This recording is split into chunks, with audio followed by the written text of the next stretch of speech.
Welcome to the only show bringing cops and the community together for some real talk and some real listening. This is Uncut. This is Black and Blue Live. Welcome to Black and Blue Live, everybody. How you doing out there? Welcome, fam. Yeah, what's going on, Lizzie? Long time no see. I know how you been. Oh, just hanging in there, just trying to do the thing every day. About to get ready for this lockdown that we got going on. Yes, you Man, let get me your tell you. Christmas lights up. Yeah, we got Christmas lights up. No thanks to me. I didn't help with that, but don't tell the Liz wife. always saves the day. She always saves Right, the right. day. All right. So we appreciate everybody for coming on today. We really do. Thank you for joining us here on Facebook, YouTube, Twitter, Twitch, and Periscope for our discussion today. And we got a group of guests here that are going to be real special today. So we'll, Lizzie, take that away and introduce our guests for everybody. Well, we're excited to continue in our leadership series. We're going to introduce a couple of our guests today. Our first guest is Chief Nick Paz of Laverne, California. He's the chief of Laverne Police Department. Let's welcome him to our show. He has been in law enforcement for 37 years and 5 years as chief. Welcome, Chief Paz.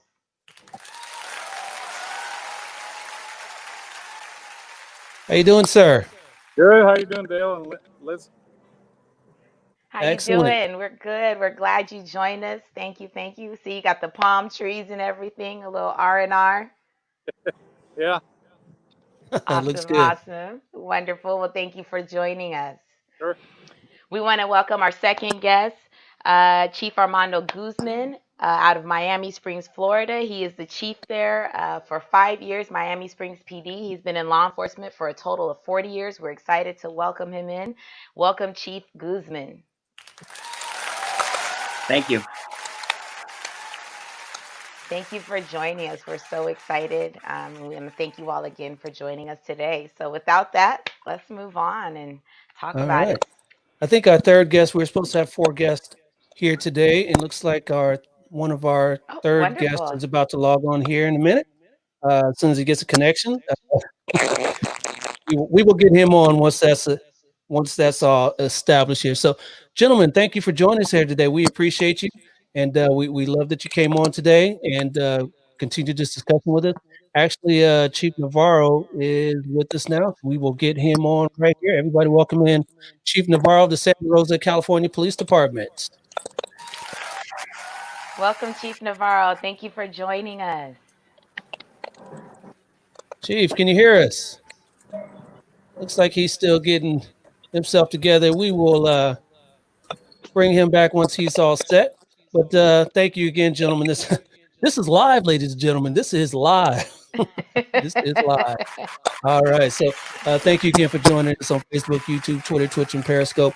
We want to continue this discussion today with some Latino chiefs that are in the same situation that we are out here in California. We've got Miami Springs in the mix here, and Laverne, California, which is out here where Lizzie and I are. So, gentlemen, thank you for joining us here today.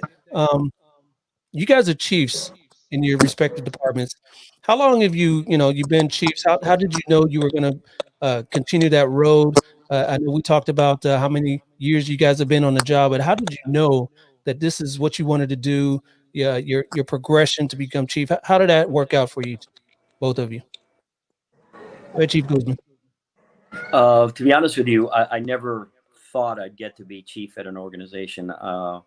My short-term goal when I joined law enforcement, and I originally, my first 31 years were with the city of Miami, was just to take the sergeant's test and become a street supervisor and do that as long as I could. And then as time went on, I took a couple more promotional exams. And then once my career with Miami was done, I still had the itch, and the opportunity came up with Miami Springs. But I was blessed. I was blessed that they picked me. I'm very happy that I'm there and that they did. But I never thought I'd be chief when I started many years ago. Okay. For those of us that don't know, real quick, Lizzie, where is Miami Springs and what's the population like over there? Miami Springs is basically centrally located. We are just north As a matter of fact, our southern boundary is Miami International Airport, and we are just our eastern boundary is the western boundary of the city of Miami, where I used to work. So, and we Nice. are way west of what everybody recognizes as South Beach and all the attractions there. Wonderful. With that, what was the turning point for you, I guess, in your career where you begin to see yourself in a higher capacity leadership role? I think and I owe it to the late Chief John Timoney, who was my chief for 7 years at Miami. I worked for him when he first came on board at Miami. I was a lieutenant, mostly commanding tactical units, and some events came up at the city of Miami that he put me in charge of. And next thing you know, he promoted me to the next rank, which is that of police commander. And then about a year later, police major. And my last command, I had the largest section at the police department, which had a little bit of everything: investigations, administration, patrol operations, and so on. And I guess that's where, it came into me that I could be chief somewhere. Wonderful. Excellent. So, Well, welcome, Chief, Chief real quick, Navarro. Chief Navarro, how you doing, sir? Thank you for finally joining us. Appreciate you. Are you Oh, he's able? still, again, this is live, ladies and gentlemen. We'll get him situated. But Chief Paz, same question for you. How did you know you could be chief, and what was that progression like for you? Well, much like Chief Guzman, I didn't, have any goal to be a chief. I just started as an explorer when I was a young kid, as a volunteer job, and then I liked it, and I moved to the next step, which was a reserve officer, which was another volunteer position. And people started to like me, and I got encouraged to try out for full-time police officer, which I did. And as I moved on, one rank to the next one, I saw opportunities, and I also had a lot of mentors that helped me and told me, you better get your education. And as I went from one step to the next, I saw that there was an opportunity. And at one point I realized, hey, I could, go all the way here. And that's what I did. Nice. And have you started the whole time at Laverne, or did you work anywhere else? No, so I did start with Laverne, and I left for 2 years for LAPD. And then I left LAPD and went back to Laverne. What was the story there? So I just didn't like the drive. I was falling asleep on the freeway. I out in the eastern part of the county, and the 210 and the 105 weren't around yet, so you were always stuck on the 10 freeway, and I almost crashed a couple times, and I said enough of that. Right, exactly. All right, let's see if we can bring in. Oh, I guess not. So, at any rate, you guys being Latino and you have those issues with law enforcement. We've got immigration issues. How are those issues playing out in your respective departments?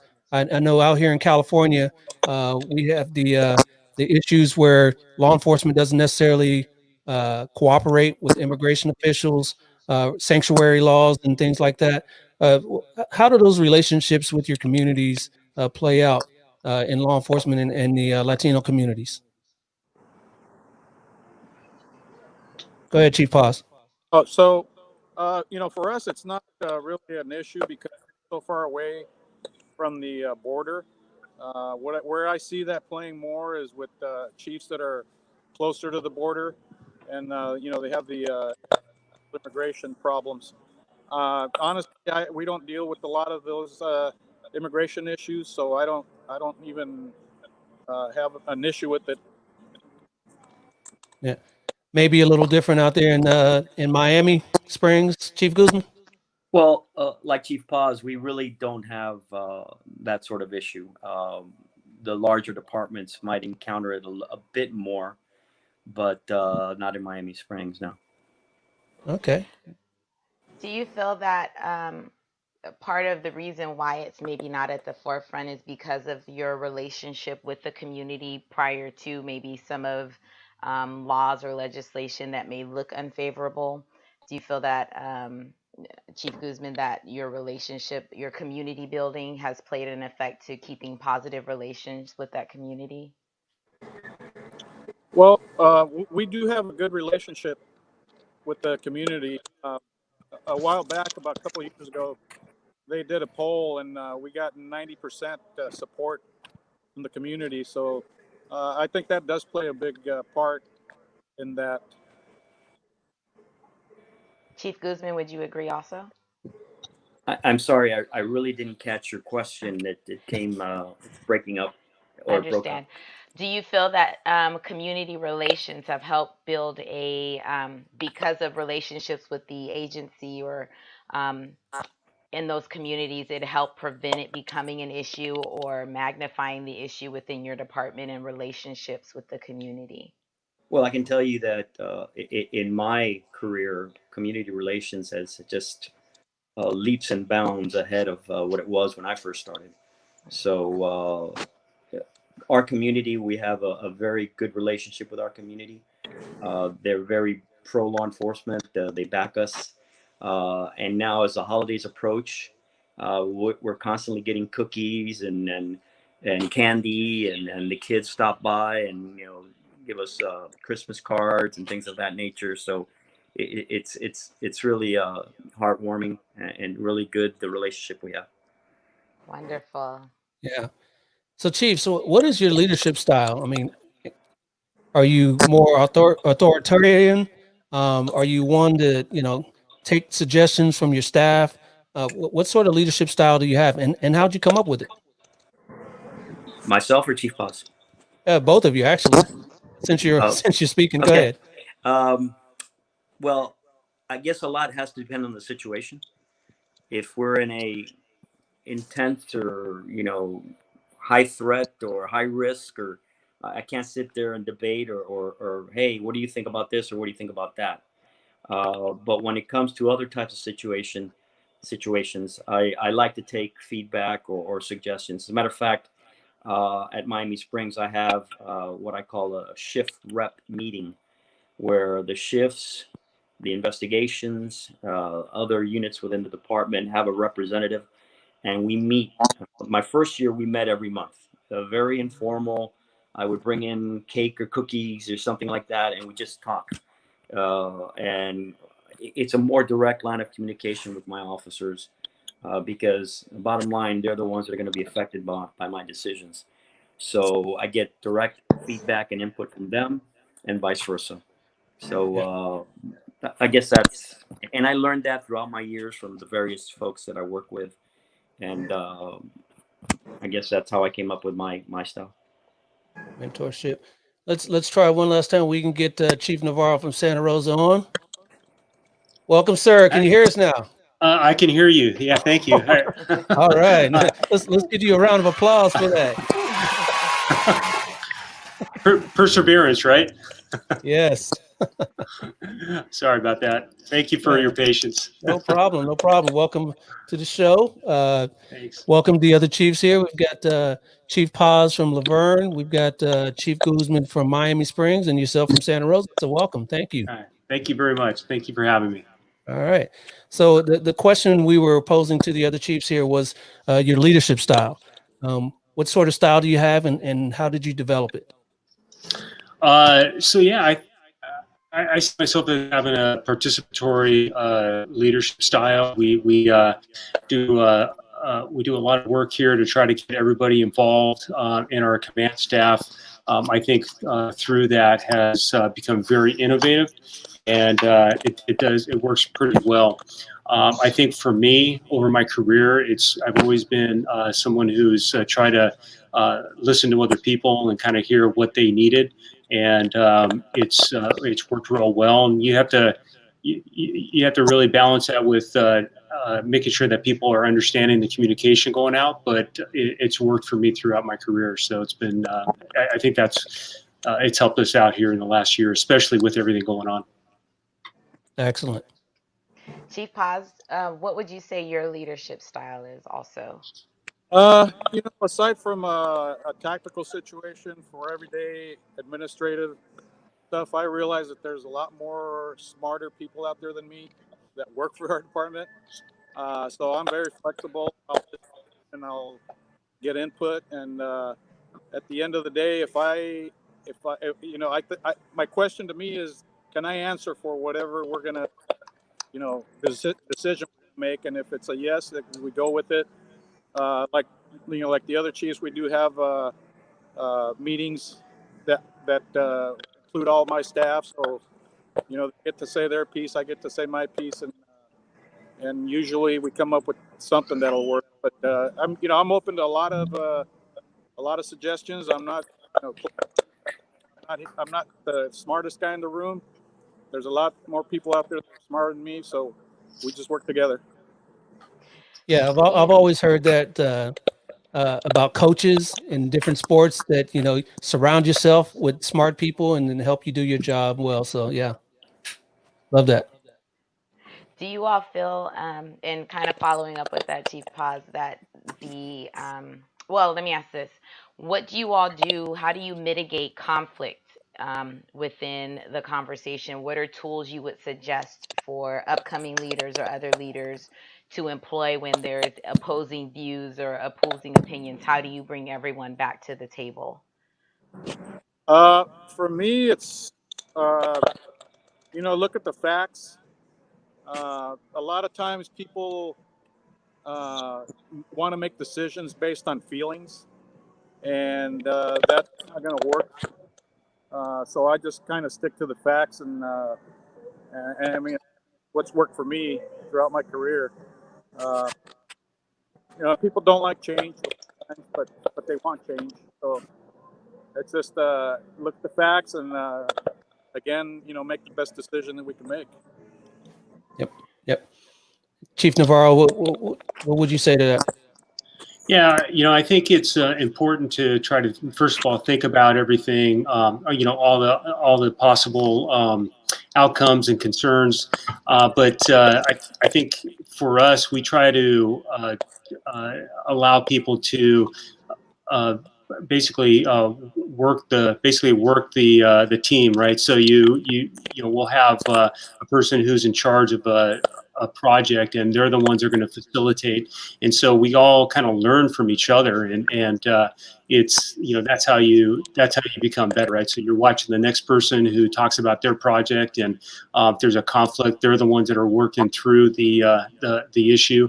And we send a lot of our staff, our command staff, to some leadership programs like Command College, and that helps us out a lot. And we just got to work through it. And I think the biggest thing again is, really it's about respect, right? So you have to know that the people on your team, you have to assume best intent, and you got to work through the problems. And so, we're going to have mistakes, and we have to bring that up and talk about that later on. And then we just work, and we become better for that.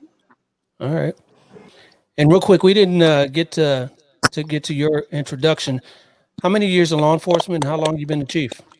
So I've been in law enforcement for 28 years. They've all been with Santa Rosa Police Department. I got to get hired here, and so I've been a detective in our violent crimes team, gang unit.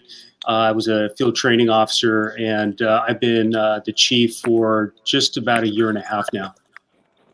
All right. Well, congratulations. Thank you. All right.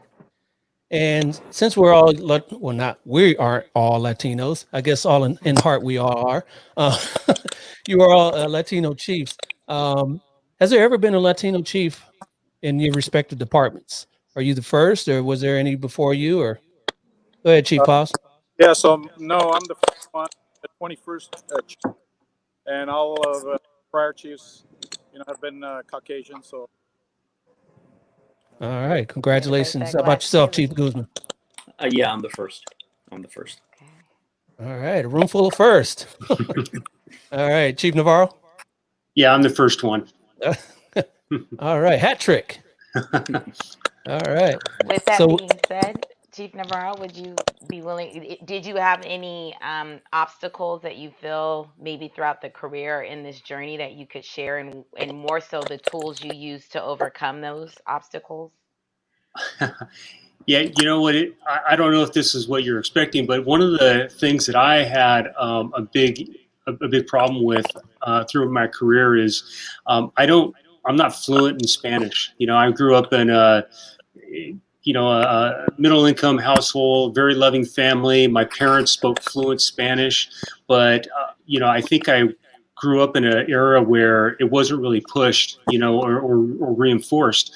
And so the kids, we all grew up and none of us really spoke Spanish. So going through my career, having people expect that I spoke Spanish made it a little bit difficult, right? And then now sometimes it's, sometimes you're looked at as like, I can't believe you don't speak Spanish, right? So it's constantly working on that. That's been one of the difficult things, but I think I've been giving a lot of opportunities here, and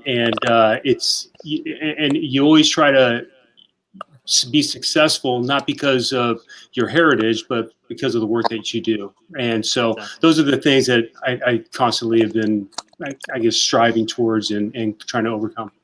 Yeah. Yeah, I saw you nod your head when Chief Navarro was saying that, Chief Guzman. Is that the same sort of experience that you had? I agree. Unlike Chief Navarro, though, I am fluent in Spanish. And that in certain situations actually was a plus. I remember not putting in to be transferred to homicide, but however, I was transferred because of my Spanish speaking abilities. But as far as obstacles are concerned, I have to agree with Chief Navarro. It was just the work ethic. You get out of this career what you put into it. And your work ethic says, loads about what kind of person you are and what kind of law enforcement officer you are. So I never really, experienced anything that I would consider an obstacle. Just hard work. Just hard work. Words to live by. Chief Paz, is that same sort of experience that you had growing up? Yeah, I really didn't have any obstacles. Speak Spanish, fluent Spanish. That was my first language. I was actually born in Mexico. I never had an issue with it. As a matter of fact, I would surprise a lot of the people when I started talking Spanish to them, because a lot of when I the book, they talking in Spanish, thinking I didn't know what they were saying, and then all of a sudden I talked to them in Spanish, and it kind of Yeah. thrown me. Yeah. So they're worried about what I they were sometimes saying, got huh? that. Yeah, I sometimes get that. My wife's Latino. I grew up around a bunch of Latinos. Well, she's Latina, not Latino. So I grew up around a lot of Latinos, and so when people speak Spanish to me out on the street working, they don't think I know what they're talking about. I know what you're saying. So I know what you're saying. Yeah, yeah. So with that said, how many generations of your families? I know you said, Chief Navarro, that your family, your parents spoke Spanish fluently. How many are you first generation here, or how did that work with your family? Yeah, I'm the third generation. So my parents came from the Arizona area, and if you trace our roots back, I have family from Sonora, Mexico, but most of my family grew up in the Arizona area, Tucson, and my parents moved out here. Back in the '60s, they were actually down in Southern California, and that's where I was born. So I grew up in Orange County, but yeah, so I'm about third generation. Okay, yeah, that's a little different. Arizona to Santa Rosa. I mean, It's couldn't talk Huge. about more quite different a trip. climates right there. Yeah. What about yourself, Chief Guzman? I'm first generation. My father came to this country in 1952 from Cuba, and his family have been in this country some since the late 40s. So I'm first generation. Right. How did he feel about you getting into law enforcement? Sure, he's pretty proud of you, right? Yes, the one that to this day, and I'm blessed that my mom is still with me. She just turned 101. Oh, wow. Clear as a Oh. bell. That's wonderful. Yeah. And luckily she's clear as a bell. She was the one that to this day, and my oldest boy is also in law enforcement. to this day, if she knows that we were doing something, she has her little candle to St. Anthony, and she's praying her rosary, and so she still worries about us. So, but my father, yeah, I lost him about 10 years ago, but he was very proud of all of us. Yeah. Real quick, speaking about religion, I see you've got the cross there behind you there. Pulled up this picture of you, Chief Guzman. I'm sorry. Oh yeah. You see this picture here on your screen there, Chief Guzman? Yes, sir. Yeah, that's some sort of mass you guys had out there in Florida for fallen officers. Could you tell us what that was about? Well, that actually is every year. That's the Feast of St. Michael's Mass. St. Michael is, I'm sure most of you know, is the patron saint of law enforcement. So the Miami-Dade County Association of Chiefs of Police holds a yearly mass for St. Michael, and we honor all our fallen officers at that mass. That's great. Like a beautiful ceremony. It is. Yeah. All right. And we've got a lot of issues going on right now. How's COVID treating each of your guys' departments right now? Have you had people that have contracted the virus? Have you had? I know we're about to go on lockdown here in California, in Southern California. I'm sure this happening in other parts of the country as well. Tell everyone how your reactions to COVID, the pandemic right now, is working out. Go ahead, Chief Paz. So we've been pretty lucky. We haven't had any on-duty contagious people or person. We did have one was an off-duty. They were traveling, and wife came back with COVID, but they didn't spread it or anything like that. They caught it in time. Our department has been clean so far, not good, and I hope that way. Yeah, we do too. Yeah, yeah. Chief Guzman, how's your department handling COVID so far? We've had a handful of officers that have tested positive. Luckily, none of them have had serious symptoms. Some like cold-like symptoms, body aches, that sort of thing. And luckily, with the exception of one of them who just recently tested positive, everybody's been able to come back to work. So nothing serious, thank God. I know that COVID has definitely affected all of us, and so praying everybody's health and speed and recovery. We do want to bring a comment. We have a great comment from Vivi Lee. And so her question is from one of our viewers. Congrats to being the first Latino chiefs in all your departments.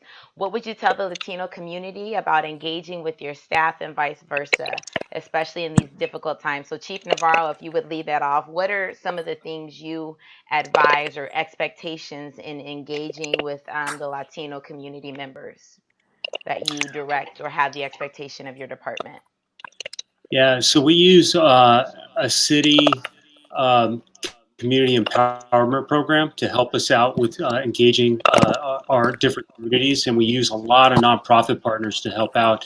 But I think the biggest thing that we are trying to get across our Latino community is that we're here to help, and there's always a lot of there's distrust and or unsure. People are unsure about how the interactions are going to be with the police department, and we're getting across that we're not working to try to get anybody in trouble with immigration, anything like that. If somebody's a victim, they need to be feel like they can call us without any problems at all. And what we've tried to tell people whenever we get together with the Latino community is to tell them that, hey, if you commit a crime, you commit a crime, right? You're going to be treated just like everybody else. But if you're a victim, you're going to be treated like a victim, and we're going to help you out. And so they don't need to be worried about getting in trouble just for being here. And so we're really trying to work on that to get people to feel that they can come forward and work with us. Yeah. Chief Paz, how are your departments handling your relations with your communities there? So we, like I said earlier, have a lot of big Hispanic population that is older generation or anything like that. We've got support from every facet of the population that we have, and with social media, we try to reach out to everybody. Ways we have meetings, we have coffee with the chief, pizza with the cops, and all that stuff. And we do it in different neighborhoods, so we've got a pretty good relationship with the majority of the community. Of course, we're not a big city. It's only 33,000 population and 9.5 square miles. So, I mean, we have a pretty good relationship with the community. Yep. Here's a map of Laverne for those that don't know where it is. You're about how far from LA? So we're 28 miles east of LA. All right. And for those of us that didn't know where Santa Rosa is, real quick, Lizzie, I'm going to pull that up real quick. But where are you in relation to San Francisco, the Bay Area up there? Yeah, Santa Rosa is about an hour north of San Francisco. We're the largest agency. We're about 250 employees, 180 or 177 sworn. Largest agency north of the Bay Area. All right. Now we got that out the way. Hey, Lizzie. Just going back with that, in terms of explaining to your communities what you will and what the expectations is, and really unilaterally that we care and we concern about that. Have you all done, and I know Chief Guzman, you mentioned bringing coffee and donuts. Was that for meeting, when your community meetings?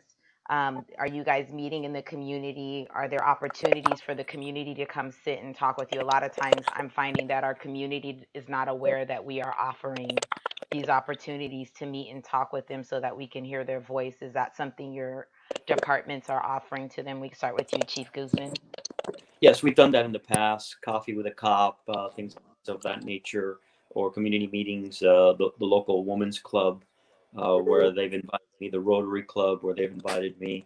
And one of the things that I love to be able to do, I went from Miami Police Department, where I was going 100 miles an hour, to Miami Springs. It's not 100 miles an hour, but we're relatively busy.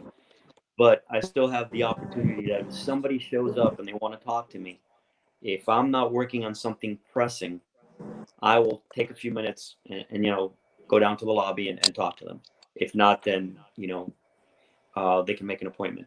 And it happens to me at least several times a week, where our small downtown area, if I walk to get a cup of coffee or to lunch, I'll get stopped 2 or 3 times by folks. Hey, Chief, how are you? Or they'll ask me a question, or they'll say something to me. And I try to make myself accessible to them as much as I possibly can.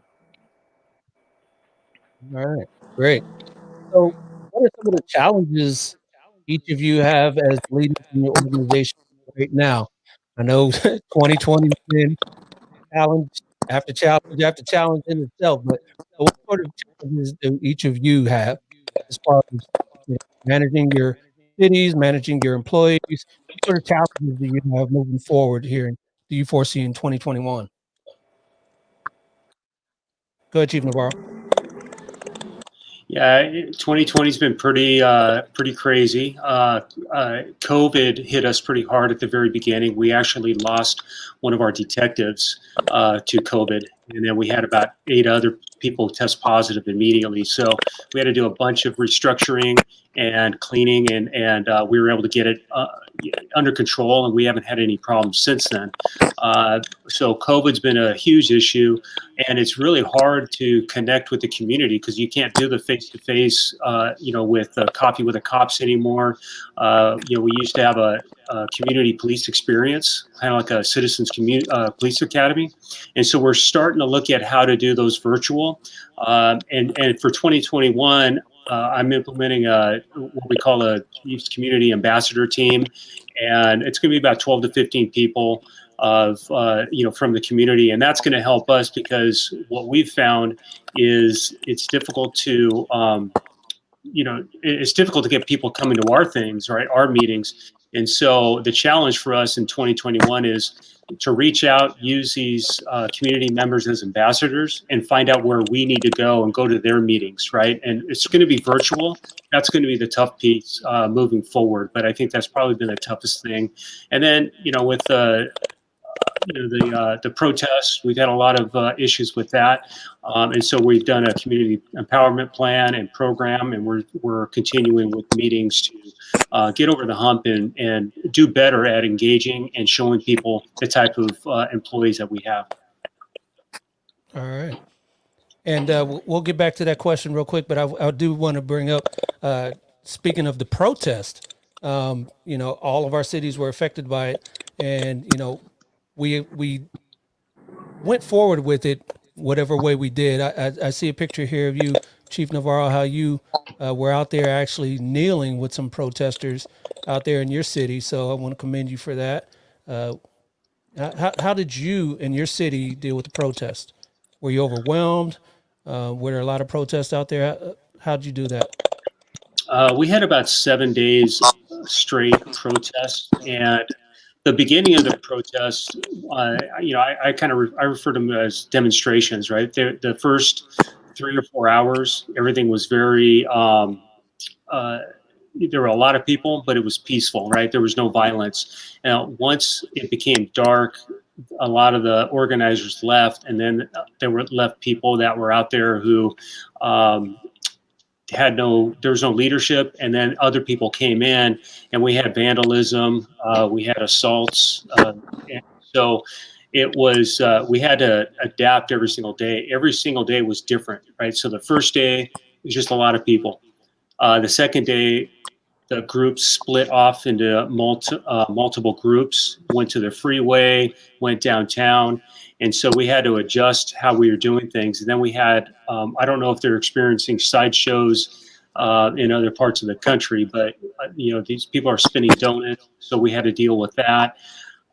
So it was very trying. And we've had to, we did have use of force. And so what we've done since then is we've engaged with the community in these community empowerment meetings to find out what the community needs from us and what they expect. And we're doing an after action report, looking into use of force, and we're going to be reporting out to the community in the next few months on those. All right. Thank you. Chief Paz, back to the previous question. What are the challenges you faced or do you see facing yourself and your department in 2021? Okay, I didn't hear the first part of that question. Yeah, what sort of challenges do you believe you and your department will be facing in 2021 moving forward? What sort of challenges that you as the chief will have to be dealing with? Well, I'm sure Chief Navarro is well aware of all the legislation that's been coming out of Sacramento lately that is affecting us. In my entire career, I've never seen so much stuff come out of Sacramento that affects law enforcement as I have seen in the past maybe from 2010 on.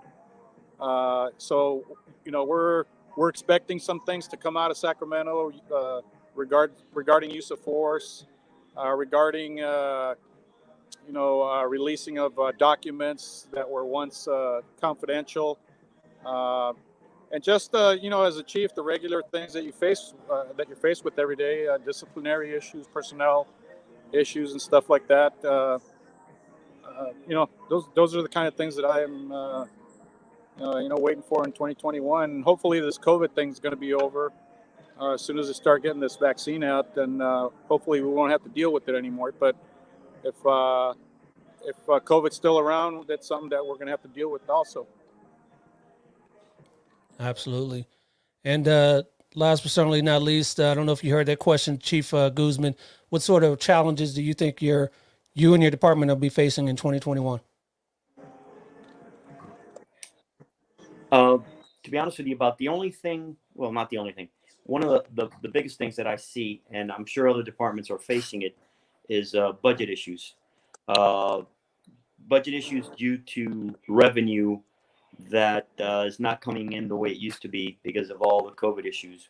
Businesses that have slowed down or closed up, and that has really affected some of the budgetary issues. Right. All right. Well, gentlemen, I appreciate everybody for coming on. This is a great show. Thank you for coming on. We finally got you on, Chief Navarro. Thank you for your persistence getting in there. Thanks for your patience. Yeah, absolutely. Absolutely. And Chief Paz, where are you? You vacationing? I see that palm tree back there. Are you in Miami with Chief Guzman? Oh, he should have the palm tree behind him. All right. So again, we thank everyone for coming on. It was a great conversation. But we're gonna get out of here now. Thank everybody for joining us here on the Black and Blue Podcast Live. We really appreciate you for coming on with us on Facebook, YouTube, Twitter, Twitch, and Periscope. Your comments, everything that you did here with us, we appreciate that. We'll be back next week with a recorded podcast. The live will not be here next week. We'll be back during Christmas. So for Lizzie, my name is Dale, and we out. Thank you for having